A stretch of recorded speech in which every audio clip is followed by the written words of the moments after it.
आज की इस प्रेस वार्ता में आप सबका स्वागत है। इस प्रेस वार्ता को पूर्व केंद्रीय मंत्री और हिमाचल प्रदेश से लोकप्रिय सांसद श्री अनुराग ठाकुर जी संबोधित करेंगे। वह आज दिल्ली के चुनाव, भाजपा के चुनाव संकल्प पत्र का दूसरा भाग आपके माध्यम से दिल्ली वालों के बीच रखेंगे। मैं आदरणीय अनुराग ठाकुर जी से अनुरोध करूंगा कि वे अपनी बात रखें।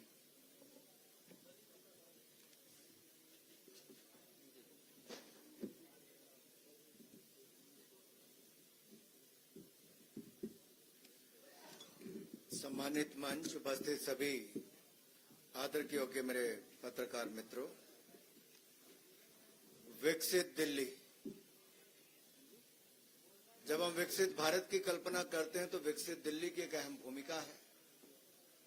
और विकसित दिल्ली संकल्प पत्र 2025 जब आदरणीय राष्ट्रीय अध्यक्ष जगत प्रकाश नड्डा जी ने जिसका आप सबके सामने पहले अपनी बात रखी, आज उसके दूसरे भाग में मैं आप सबके सामने आया हूं। साथियों, जो हमारे संकल्प हैं वो दिल्ली को विकसित बनाने के हैं और संकल्प से सिद्धि की ये यात्रा जब हम अगले 5 वर्षों में पूरी करेंगे, भारतीय जनता पार्टी की जहां भी सरकारें रही, जन कल्याण उनकी प्राथमिकता रही, केंद्र बिंदु रहा। और हमने केंद्र सरकार में भी देखिए, राज्यों के सहयोग से नागरिकों की समस्याओं का जहां समाधान किया, वहीं पर उनको सुविधाएं भी दी। सबसे बड़ी आपदा, दिल्ली वाली आपदा तो है ही जो 11 साल से है, लेकिन देश ने आपदा देखी जब कोविड पैंडेमिक आया। उस आपदा के समय भी नरेंद्र मोदी जी ने जिस तरह से नेतृत्व दिया, जन कल्याणकारी योजनाएं लेकर आए, 80 करोड़ लोगों को मुफ्त में अनाज दिया, मुफ्त में इंजेक्शन लगाया, कोविड की समस्या से बाहर निकाला, वो तो एक था ही। उसके अलावा भी जन कल्याणकारी बहुत सारी योजनाएं आई। मैं छोटा सा उदाहरण देता हूं। उत्तर प्रदेश और मध्य प्रदेश में जो 60 साल से कांग्रेस नहीं कर पाई, वो नरेंद्र मोदी जी की सरकार ने किया, भाजपा ने किया। केन बेतवा नदियों को जोड़ने के लिए और उस पर जल विद्युत परियोजना लगाने के लिए 44,605 करोड़ रुपए का प्रोजेक्ट मंजूर किया था। आज वो शानदार कार्यक्रम चल रहा है। हमने जल जीवन मिशन भी चलाया। पहाड़ों में 17,000 फीट हाइट पे भी नल से स्वच्छ जल आता है। लेकिन आपदा ने जल जीवन मिशन दिल्ली में लागू नहीं किया। पूछिए अरविंद केजरीवाल जी से क्यों नहीं किया, आतिशी जी से पूछिए क्यों नहीं किया। यहां नलकों से गंदा पानी आता है दिल्ली में। आयुष्मान भारत वो यहां पे लागू नहीं किया, जो 5 लाख रुपए का इलाज देश के 60 करोड़ लोगों को मिलता है, यहां लागू नहीं किया। राजनीतिक लाभ उठाने के लिए उन्होंने जन कल्याणकारी योजनाओं को आपदा ने लागू नहीं किया, आतिशी जी और अरविंद केजरीवाल जी ने लागू नहीं किया। हमारी सरकार बनेगी और हम दिल्ली में स्वास्थ्य हो, यातायात हो, बिजली हो, पानी हो, परिवहन हो, आदि से जुड़ी जितनी समस्याएं हैं उनका हल करेंगे। दिल्ली को बेहतर, या दिल्ली वालों को बेहतर कल और बेहतर आज देने का प्रयास करेंगे। पड़ोसी राज्यों हो, एमसीडी हो, एनडीएमसी हो, केंद्र सरकार के सहयोग से प्रभावी जो हम यहां समाधान करेंगे, हम इनकी तरह बहाने नहीं लगाएंगे कि केंद्र ने नहीं किया। केंद्र में भी मोदी सरकार, दिल्ली में मोदी सरकार, यहां की भलाई करके दिखाएंगे। अब मैं आता हूं आपके पास। पिछले 10 वर्षों में भाजपा सरकार ने दलालों को खत्म कर दिया है, मिडलमैन को खत्म कर दिया और डीबीटी, डायरेक्ट बेनिफिट ट्रांसफर, इसके माध्यम से जन कल्याणकारी योजनाओं को लागू किया है। भ्रष्टाचार, मिडलमैन को हमने समाप्त किया और भ्रष्टाचार के प्रति जीरो टॉलरेंस ये भाजपा की है, नरेंद्र मोदी सरकार की है। लेकिन दिल्ली में आपदा के कारण, कोविड महामारी के दौरान जहां ऑक्सीजन नहीं मिल पाती थी, अस्पतालों में बेड नहीं मिल पाते थे, उस समय सैकड़ों करोड़ रुपए इन्होंने माफ कर दिए शराब व्यापारियों के। 2026 करोड़ का घोटाला आपदा ने, आम आदमी पार्टी ने किया।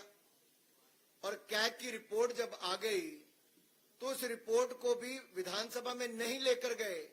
मेरा सीधा सवाल है आम आदमी पार्टी से, ऐसी क्या मजबूरी थी कि कैग रिपोर्ट को आप विधानसभा क्यों नहीं लेकर गए? अपने भाषण देने के लिए आप कभी 1 दिन 2 दिन के विधानसभा सत्र बुलाते थे, कैग रिपोर्ट को पेश क्यों नहीं किया गया? दिल्ली जल बोर्ड के 28,000 करोड़ के घोटाले पर क्यों नहीं आपने चर्चा करवाई? मोहल्ला क्लिनिक के आपके 65,000 फर्जी लैब टेस्ट हुए, आपने उस पर चर्चा क्यों नहीं करवाई?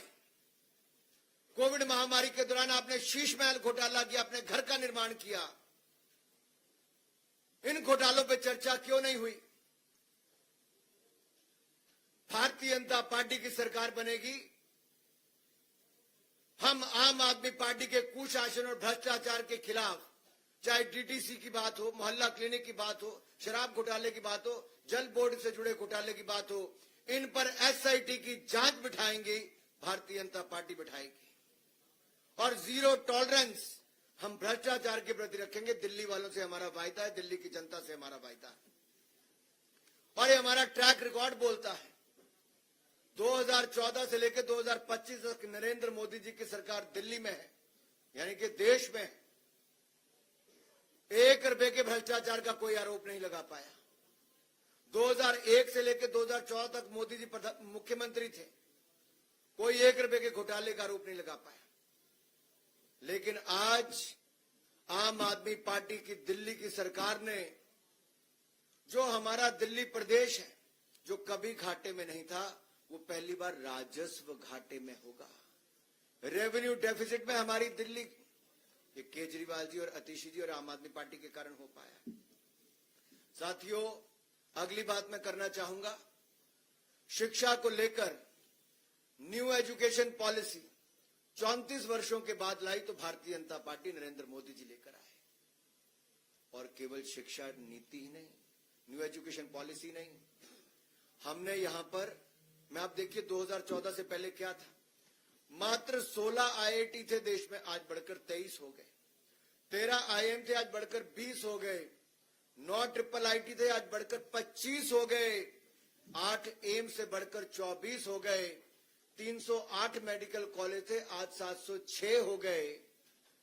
हर जिले में मेडिकल कॉलेज का सपना हमारी सरकार पूरा कर रही है। 157 नर्सिंग कॉलेज अभी हाल ही में हमने मंजूर किए। और यही नहीं, आईटीआई 11,847 से बढ़कर 1.5 गुना ज्यादा 14,955 हो गए। यूनिवर्सिटीज मात्र 723 थी, आज वो 1147 पार कर गई। मेडिकल कॉलेज तो मैंने आपके सामने रख ही दिया। साथियों, यही नहीं, हमने 10,000 से ज्यादा अटल टिंकरिंग लैब खोलने का काम किया है। साइंस को बढ़ावा दिया, साइंस को ही नहीं, साथ ही साथ हमने स्टार्टअप्स को भी बढ़ावा दिया। आज 1,20,000 स्टार्टअप है, 107 यूनिकॉर्न है, और दुनिया में हमारा देश कहीं नहीं था, आज दुनिया का तीसरा सबसे बड़ा स्टार्टअप इकोसिस्टम बन गया है। अब हमारी कल्पना यह है कि दिल्ली में सरकारी शिक्षण संस्थानों में जो जरूरतमंद छात्र हैं, उनको पीजी से लेकर, केजी से लेकर पीजी तक की मुफ्त शिक्षा देंगे। केजी से पीजी तक मुफ्त शिक्षा मिलेगी दिल्ली के जरूरतमंद छात्रों को सरकारी शैक्षिक संस्थानों में। जी हां, आपने ठीक सुना, केजी से पीजी तक मुफ्त शिक्षा प्रदान करेंगे जरूरतमंद छात्रों को सरकारी शैक्षिक संस्थानों में। और साथियों, यही नहीं, आपको मैं एक बात और बताऊं, जो हमारे अगली मैं बात करने वाला हूं, स्किल बहुत महत्वपूर्ण है। और स्किल देने के लिए हमने जहां एक और कौशल विकास की बहुत सारी योजनाएं चलाई, मुझे कहते हुए प्रसन्नता है, हमने लगभग 1.5 करोड़ से ज्यादा युवाओं को कौशल विकास किया है, उनको प्रशिक्षण दिया है, उनको स्किल देने का काम किया है। और जो हमारे यूपीएससी या राज्य के पीएससी के उसमें पार्टिसिपेट करना चाहते हैं, नेक्स्ट स्लाइड पे अगर आप जाएंगे तो उसमें आपको दिखेगा जहां एक और जरूरतमंद छात्रों के लिए यूपीएससी और राज्य पीएससी के लिए हमने तैयारी के लिए विभिन्न माध्यमों से सहायता प्रदान की है। भारतीय जनता पार्टी के गुजरात राज्य हो, मध्य प्रदेश हो, उत्तर प्रदेश हो, यहां मैंने बहुत सफल योजनाएं चलाई। और साथ लगता है अगर आप हरियाणा में भी देखेंगे, हमारे राज्य की जो एचपीएससी है या फिर यूपीएससी की परीक्षाओं की तैयारी करने वालों के लिए हमने एक मुश्त वित्तीय सहायता प्रदान की है। और जो आने जाने में किराया लगता है, लागत आती है, उसकी प्रतिपूर्ति भी हमने की है। लेकिन दूसरी ओर दिल्ली में आम आदमी पार्टी की आपदा वाली सरकार ने घोर लापरवाही की। 15 मिनट की बारिश में सीवरेज भर जाते हैं। ये जो झीलों की नगरी बनाना चाहते तो झीलें यहां पे उत्पन्न हो जाती हैं और हमारे सिविल सर्विस के जाने वाले जो हमारे ऐसे अभ्यर्थी थे उनकी डूबकर मौत हो जाती है। ये दिया है आपदा की दिल्ली की सरकार ने। लेकिन अब हम दिल्ली के युवाओं के लिए राज्य की विभिन्न प्रतियोगी परीक्षाओं की तैयारी में उनको सक्षम बनाने के लिए एक मुश्त 15,000 रुपए की वित्तीय सहायता प्रदान करेंगे ताकि वो प्रतियोगी परीक्षाओं के लिए अच्छी तैयारी कर सकें, उनके मां बाप पर कोई बोझ ना बने, हमारे दिल्ली के युवा शानदार रिजल्ट दे सकें और परीक्षा केंद्र की यात्रा की लागत भी और आवेदन शुल्क की 2 अटेम्प्ट तक प्रतिपूर्ति हमारी भारतीय जनता पार्टी की सरकार करेगी। ये वायदा है हमारा दिल्ली के युवाओं से। और दिल्ली के युवाओं से कहता हूं, ये मोदी की गारंटी है जिसकी पूरा होने की भी पूरी गारंटी है। अगला मैं आपके सामने रखना चाहूंगा, हमारे अनुसूचित जाति वर्ग के इनकी कितनी अनदेखी की है। मेरा केजरीवाल जी से सवाल है, मेरा आम आदमी पार्टी से सवाल है, अतिशी जी कहने को मुख्यमंत्री है या नहीं किसी को पता नहीं है। 5 वर्षों में जितनी मेरे हाथ पर उंगलियां है ना साहब, 5 वर्षों में केवल 5 एससी छात्रों को स्कॉलरशिप छात्रवृत्ति दी है इस आम आदमी पार्टी ने। आपदा सरकार ने 5 सालों में केवल 5 एससी छात्रों को छात्रवृत्ति प्रदान की है, केवल 5। इन्होंने तो कहा था एससी समाज से हम उप मुख्यमंत्री बनाएंगे। बनाया क्या? 5 नहीं 11 साल बीत गए। लेकिन भारतीय जनता पार्टी की जहां जहां सरकारें, आप देखिए हमारी केंद्र की सरकार में जब से मोदी जी की सरकार आई, अनुसूचित जाति वर्ग के कल्याण के लिए हमने 250 गुना 250% यानी कि 2.5 गुना की वृद्धि की है।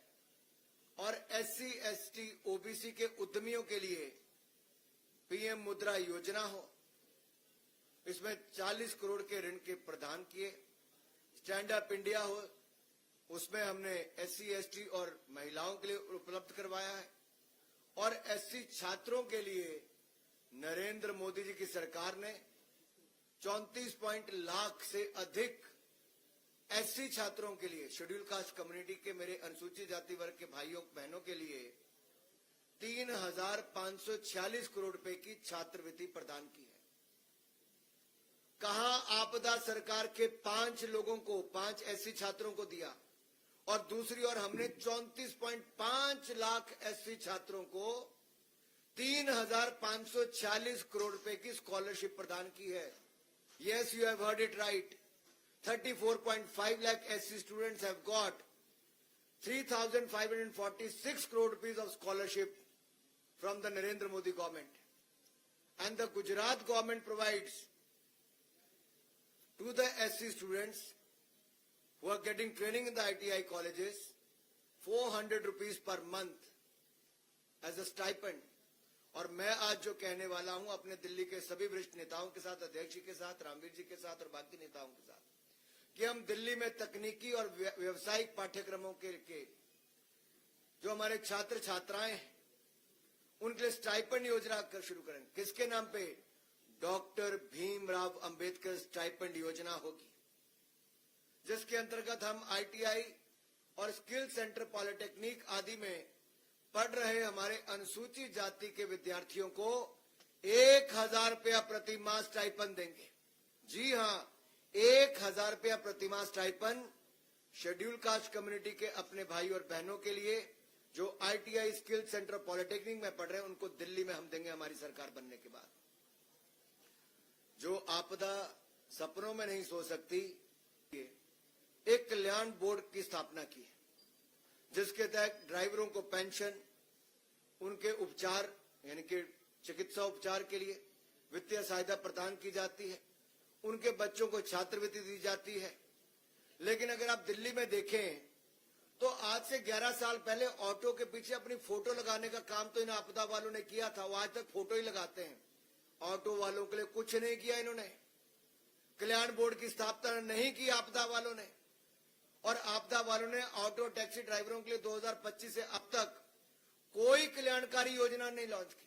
और मेरी खुली चुनौती अरविंद केजरीवाल जी से, अगली बार मीडिया के सामने आए तो जवाब दें, क्यों उन्होंने SC समाज के हमारे विद्यार्थियों के लिए क्यों केवल 5 बच्चों को स्कॉलरशिप दी, और क्यों ऑटो टैक्सी ड्राइवर वालों के लिए कल्याण बोर्ड स्थापित नहीं कर पा पाए, क्यों कल्याणकारी योजना नहीं करवा पाए। अगर अरविंद केजरीवाल जी को चेहरा दिखाने का इतना शौक है तो जवाब दे, मुंह खोलें, इन सवालों का जवाब दें। कल्याणकारी योजना क्यों नहीं शुरू की ऑटो टैक्सी वालों की? आज हम मोदी जी की गारंटी यहां देकर जा रहे हैं आप सबके सामने। ऑटो और टैक्सी ड्राइवरों के लिए हम auto taxi driver welfare board बनाएंगे, कल्याणकारी बोर्ड बनाएंगे, और इसका गठन करने के बाद हम 10 लाख रुपए तक का जीवन बीमा और 5 लाख रुपए तक का दुर्घटना बीमा हम अपने टैक्सी ड्राइवर और ऑटो वाले भाइयों को देंगे। उनके बच्चों को प्रदान होगा। कहीं ईश्वर ना करे कोई ऐसी घटना घट जाए कि किसी की जान चली जाए, तो उनके परिवार वालों को 10 लाख रुपए तक का जीवन बीमा मिल जाएगा, 5 लाख रुपए तक का दुर्घटना बीमा मिलेगा। और आपने देखा है प्रधानमंत्री मोदी जी ने सुरक्षा बीमा योजना और जीवन ज्योति बीमा योजना, PM सुरक्षा बीमा योजना, PM जीवन ज्योति बीमा योजना, ये देश भर के करोड़ों लोगों को दी है। अब दिल्ली वालों को भी इसका लाभ मिलेगा। उच्च शिक्षा प्राप्त करने वाले टैक्सी ड्राइवर और ऑटो वालों के ऐसे बच्चों को स्कॉलरशिप भी दिल्ली की भारतीय जनता पार्टी की सरकार देगी। और रियायती, क्योंकि आपको देखिए ऑटो का हो टैक्सी का हो, आपको इसकी इंश्योरेंस करवानी पड़ती है, और इंश्योरेंस का जो बीमा है या प्रीमियम है वो हम उस पे भी रियायत देंगे, यानी कि आपकी जेब पर उसका भी बोझ नहीं पड़ेगा। अगला अगर आप देखिए, जो मैं आपको अगली स्लाइड पे लेके जाने वाला हूं, पंडित दीनदयाल उपाध्याय जी का ये पार्टी है हमारी भारतीय जनता पार्टी। उनका कार्य हम लगातार करते आए हैं। प्रधानमंत्री मोदी जी के नेतृत्व में जहां एक और भारत दुनिया के 10वें नंबर से आज दुनिया की 5वीं बड़ी अर्थव्यवस्था बन गया, अगले 3 सालों में हम दुनिया की 3री बड़ी अर्थव्यवस्था बन जाएंगे। वहीं पर 25 करोड़ गरीबों को गरीबी रेखा से बाहर निकालने का काम भी हमने किया है।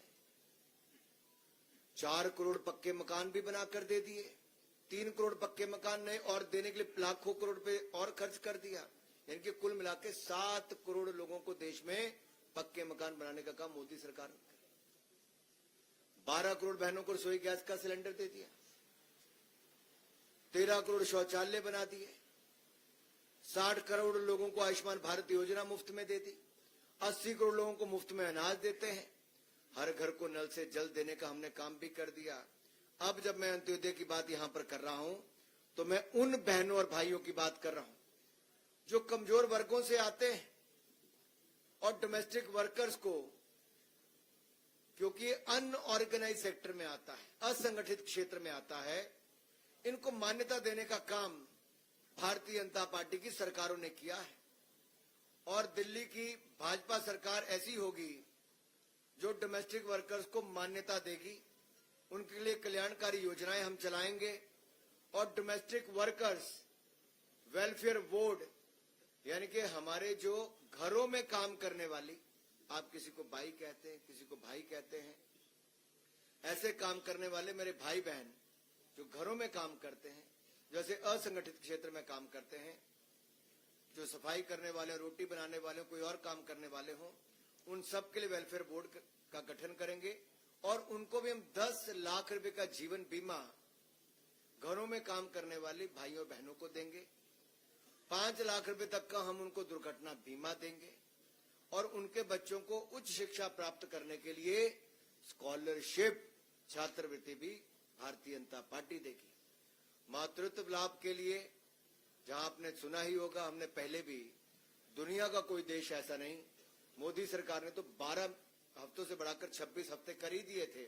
यहां 6 महीने की पेड मैटरनिटी लीव, 6 महीने की पेड मैटरनिटी लीव, ये भी हमारी पार्टी यहां पर करने देने वाली।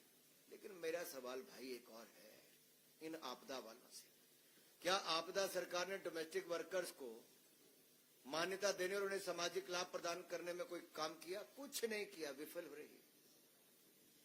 अगला बात एक आपसे और करने वाला हूं। आप दिल्ली में कहीं जाते होंगे, आपको रेडी फड़ी वाले देखते होंगे, पटरी वाले पे काम करने वाले देखते होंगे, स्ट्रीट वेंडर्स देखते होंगे। आप याद करिए, कोविड के टाइम पे दुकानदारों को, फैक्ट्री वालों को, उद्योग वालों को, उद्यमियों को, जहां एक और मोदी सरकार ने 4 लाख करोड़ रुपया खर्च करके हमने पैसा दिया था, 20% एडिशनल वर्किंग कैपिटल दी थी, उनके उद्योग बंद नहीं होने दिए, उनको 6 महीने का मॉरिटोरियम पीरियड दिया। वहीं पे रेडी पटरी, रेडी फड़ी लगाने वालों को भी, स्ट्रीट वेंडर्स को भी हमने एक नई योजना लेकर आए थे, प्रधानमंत्री स्वनिधि योजना। और पीएम स्वनिधि योजना के अंतर्गत देश भर में 68 लाख से ज्यादा स्ट्रीट वेंडर्स को 50,000 रुपए तक का कोलेट्रल फ्री, यानी कि कोई घर जमीन कुछ गिरवी नहीं रखना पड़ता, कोई गारंटी नहीं देनी पड़ती, ये ऋण उपलब्ध कराया तो नरेंद्र मोदी जी की सरकार ने। और दिल्ली में लगभग 1,90,000 स्ट्रीट वेंडर्स को इसका लाभ मिला। 10,000 मिला, किसी को 20,000 मिला, कोई 50,000 रुपए तक पहुंच गया। और अब जब हमारी सरकार बनेगी तो पीएम स्वनिधि योजना के लाभार्थियों की संख्या 1,90,000 नहीं, सुन लो मेरे रेडी वाले, पटरी वाले, फड़ी वाले भाई और बहनों, स्ट्रीट वेंडर्स, अब आप 1,90,000 स्ट्रीट वेंडर्स को नहीं, अब लगभग दुगनी, यानी कि लगभग 4 लाख स्ट्रीट वेंडर्स को ये लाभ मिल जाएगा। लेकिन आपदा के राज पर तो स्ट्रीट वेंडर्स पर हमले होते हैं। केजरीवाल जी की जो गुर्गा गैंग है, या आप कुछ कह लीजिए, उनकी कौन सी टीम चलती है इनकी, क्या कहा था आपने? Sleeper cell. इनके कई स्लीपर सेल हैं भाई। एक स्लीपर सेल इनका स्ट्रीट वेंडर्स को वो हमले भी करवाते हैं, ऐसा भी करते हैं, उग्राही करते हैं, वहां पे स्ट्रीट वेंडर्स को बेदखल करते हैं। वो कहते हैं कि आप तो दिल्ली वाले हो नहीं, जहां से आए हो पूर्वांचल के, भाग जाओ यहां से। और आपको याद होगा 2021 में ये स्ट्रीट वेंडर्स ने मुख्यमंत्री आवास के बाहर एक बहुत बड़ा धरना प्रदर्शन भी किया था, नहीं किया था? अब आपको धरना प्रदर्शन करने की जरूरत नहीं मेरे रेडी पटरी फड़ी लगाने वाले भाई और बहनों। अब तो आपको सुविधा देने के लिए भारतीय जनता पार्टी की सरकार आने वाली है। नरेंद्र मोदी जी की गारंटी हम लागू करके दिखाएंगे, लाभार्थियों की संख्या को दुगनी करके दिखाएंगे। साथियों, हमने जहां एक और रीस्किल अपस्किल, जो मैंने आपको पहले कहा, ये बहुत आवश्यक, इसलिए आज दुनिया बड़ी तेजी के साथ बदल रही है। हमने 1.4 करोड़ लोगों को स्किल किया है। दुनिया की सबसे बड़ी स्किल्ड मैन पावर हम भारत में बनाना चाहते हैं। We want to make India the world's largest skilled man power, and for that we already have a skill ministry in place, and we have done, if you look at 54.27 lakh reskilling and upskilling programmes have taken place. इतने ज्यादा युवाओं को हमने वहां पे किया है। दिल्ली में भी हम उनको और रीस्किल अपस्किल भी करेंगे और स्किलिंग का प्रोग्राम भी हम आगे बढ़ाएंगे। मुझे अपनी बात यहां तक रखनी थी। आपके मन में कोई और सवाल हो तो आप उठा सकते हैं।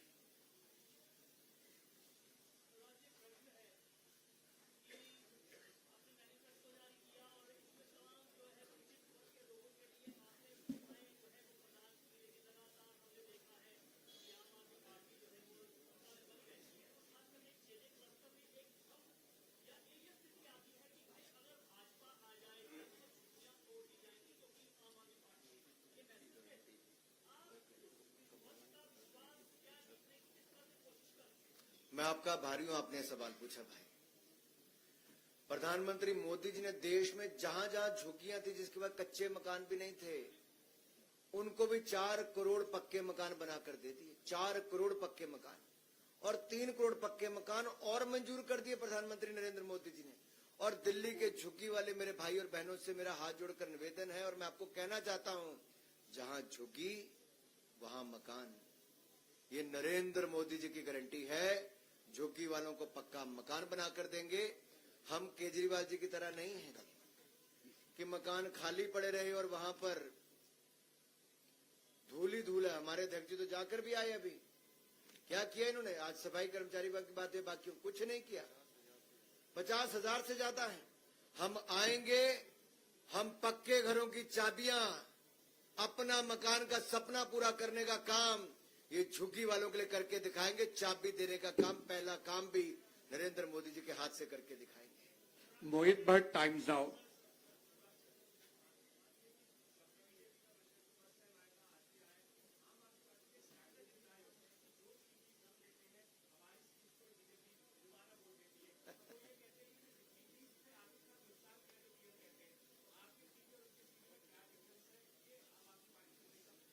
फर्क एक है, आम आदमी पार्टी की घोषणा होती है, होता नहीं।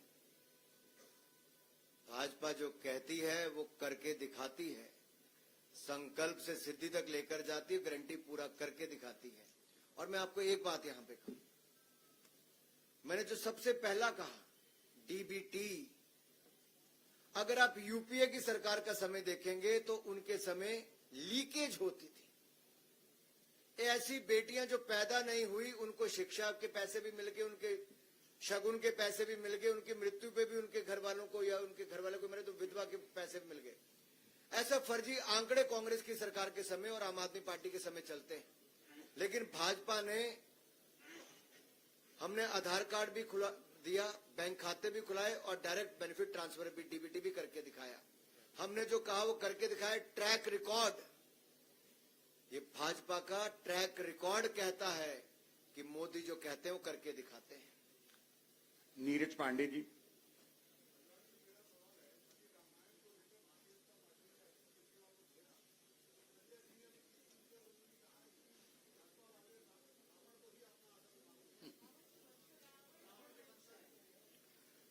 मैं आपका आभारी हूं कि आपने सवाल पूछा। कुछ लोग चुनावी हिंदू होते हैं, एक्सीडेंटल हिंदू होने का काम भी करते हैं, और शायद उनको ये भी नहीं पता कि सोने का हिरण बनके रावण नहीं, राक्षस मारीच आए थे।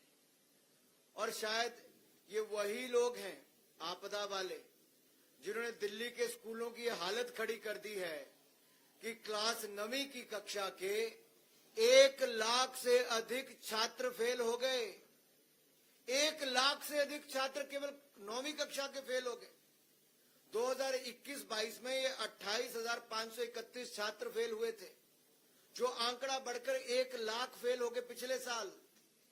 अगर गलती से आम आदमी पार्टी की सरकार बनी तो आप सोचिए आंकड़ा कितना बढ़ जाएगा। जो कहते थे कि 500 नए स्कूल खोलेंगे, मैं आपके सामने पूछा, अरविंद केजरीवाल जनता के सामने आकर बताएं कहां खोले 500 नए स्कूल। जो कहते थे 20 नए कॉलेज खोलेंगे, क्या एक भी नया कॉलेज खुला है? इनकी अपनी भी शिक्षा और ज्ञान अधूरा है। और दिल्ली के बच्चों को भी ना पाठशाला दी, मधुशाला दी, आप ना कॉलेज दिया, ना सही ज्ञान दिया, और फेल होने पे मजबूर किया। और कक्षाओं के निर्माण में भी 1300 करोड़ रुपए का घोटाला, 1300 करोड़ रुपए का घोटाला। ये दिल्ली विजिलेंस डायरेक्टरेट की रिपोर्ट के आधार पर मैं कह रहा हूं, 1300 करोड़ रुपए का घोटाला ये आपदा ने किया है, आम आदमी पार्टी की सरकार। आप पूछिए, आप पूछिए।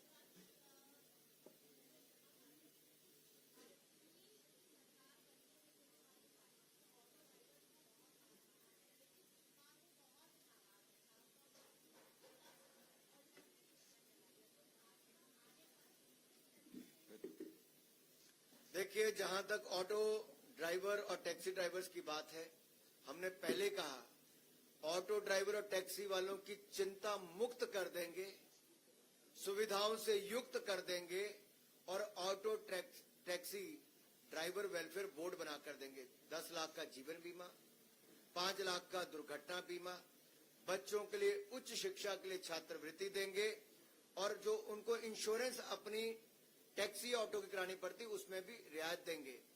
यही नहीं, अगर उनकी कोई और समस्या भी होगी तो उनका समाधान भी भारतीय जनता पार्टी करके देगी। संजय जी, इंडिया न्यूज और फिर हेमंत जी।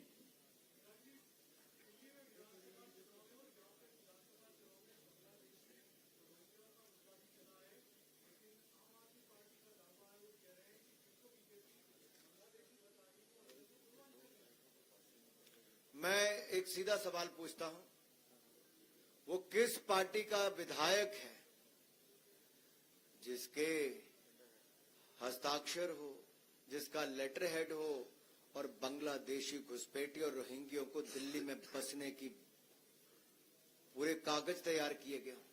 ये कोई और नहीं, ये अरविंद केजरीवाल जी, अतिशी जी, आम आदमी पार्टी के नेताओं के इशारे पर, उनके नेताओं के लेटर हेड पर ये जाली सर्टिफिकेट बन रहे हैं, आधार कार्ड से लेकर वोटर कार्ड बन रहे हैं, मुफ्त के राशन खाने से लेकर दिल्ली वालों की नौकरियां खाने का काम रोहिंग्या मुसलमान और बांग्लादेशी घुसपैठिए ये आम आदमी पार्टी के इशारों पर हो रहा है, उनके लेटर हेड पे हो रहा है, उनके विधायकों के माध्यम से हो रहा है, उनके नेताओं के माध्यम से हो रहा है। दिल्ली की जनता से माफी मांगनी होगी कि रोहिंग्या मुसलमानों को, घुसपैठियों को शरण क्यों दी जा रही है।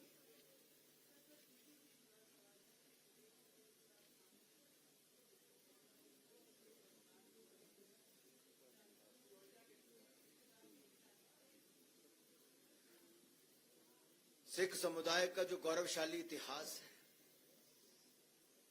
एक और उसका उदाहरण दिखता है जब प्रधानमंत्री नरेंद्र मोदी जी साहबजादों की शहादत पर वीर बाल दिवस पूरे देश भर में मनाते हैं। अफगानिस्तान में जब संकट आता, तालिबान का राज आता है, तो कई बार विशेष जहाज भेजकर गुरु ग्रंथ साहब हो, सिख परिवार हो, उनसे जुड़ी हुए लोग हों, सबको सुरक्षित यहां पर लेकर आते हैं और सरदार हरदीप सिंह पुरी जी, भारत सरकार के मंत्री और भाजपा के नेता सब उनको रिसीव करके लाते हैं। नेहरू जी ने तो हमारे बड़े गुरुद्वारे पाकिस्तान में छोड़ दिए, लेकिन नरेंद्र मोदी जी की सरकार आई तो हमने करतारपुर कॉरिडोर बना कर दिया और यही नहीं, हमने हेमकुंड साहब तक रोपवे बना कर दिया। लेकिन जो कांग्रेस जिसने 1984 के सिख दंगे करवाए थे, जिनके बड़े बड़े नेताओं के कत्लेआम में हाथ पाया गया, एसआईटी की जांच भी अगर सिख दंगों पर, 1984 के दंगों पर कराई तो नरेंद्र मोदी की सरकार ने कराई। और यही नहीं, हमने गुरुओं के 550वां प्रकाशोत्सव गुरु नानक देव जी का, 400वां गुरु तेग बहादुर जी का पूरे धूमधाम से देश और दुनिया में नरेंद्र मोदी की सरकार ने मनाया। कांग्रेस ने सिखों के दंगे कराए तो अरविंद केजरीवाल की पार्टी ने और उनके नेताओं ने सिखों को नीचा दिखाने का काम किया। इतने गंदे शब्द सिख समुदाय पर बोले गए, किससे मिलाने का काम किया? घुसपैठी और रोहिंग्यों के साथ, बांग्लादेशियों के साथ। आम आदमी पार्टी को इसका खामियाजा भुगतना पड़ेगा, सिख समुदाय कभी माफ नहीं करेगा। एक अंतिम क्वेश्चन।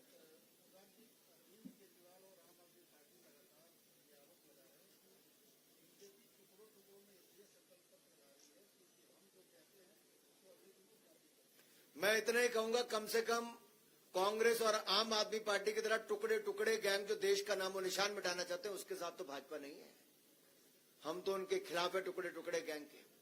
और अगर इलेक्शन कमीशन के मॉडल कोड ऑफ कंडक्ट के अनुसार आप जो नियम के अनुसार जो घोषणा, जो संकल्प पत्र, जो मैनिफेस्टो जब ला सकते हैं, हम तो नियमों के अंतर्गत चलने वाले, तो नियमों की धज्जियां उड़ाने वाले साहब। और हम तो जो कहते हो करके दिखाते हैं, ये तो झूठे वायदे करके जाते हैं।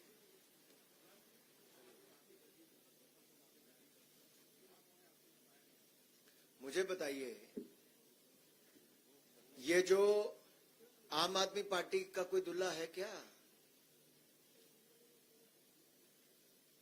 मेरा सवाल ये है, कौन है दुल्हा उनका? अरविंद केजरीवाल जी जब मुख्यमंत्री थे तब इनके 15 विधायक जेल गए, इनके 8 मंत्री जेल गए, इनका उप मुख्यमंत्री जेल गया, इनका मुख्यमंत्री जेल गया, इनका सांसद जेल गया। और जेल से सरकार चलाकर जब काम कर रहे थे तो सुप्रीम कोर्ट ने कहा, कोर्ट ने कहा, क्या कहा कि अरविंद केजरीवाल जी ना आप मुख्यमंत्री कार्यालय जा सकते हो, ना आप कोई फाइल साइन कर सकते हो, ना निर्णय ले सकते हो, ना शराब से जुड़ी कोई फाइलों को देख सकते हो। अगर आप कुछ कर ही नहीं सकते तो क्या जेल से चलने वाली सरकार तो दिल्ली वालों को नहीं चाहिए? क्या ये कट्टर बेईमानों की पार्टी में एक भी ईमानदार नहीं बचा जिसका चेहरा ईमानदारी वाला हो? दिल्ली के शहंशाह कहने वाले दिल्ली के महाठग, उनके पास एक भी ऐसा ईमानदार व्यक्ति नहीं है क्या? सवाल ये खड़ा होता है, उनके पास नहीं है। भारतीय जनता पार्टी ने अगर गुजरात में सरकार बनाई, मध्य प्रदेश में बनाई, राजस्थान में बनाई, त्रिपुरा में बनाई, हरियाणा में बनाई, उड़ीसा में बनाई, हर जगह भारतीय जनता पार्टी के कार्यकर्ता ही वहां का मुख्यमंत्री बना और साफ ईमानदार छवि का व्यक्ति मुख्यमंत्री बना। धन्यवाद, धन्यवाद, नहीं नहीं, इससे धन्यवाद।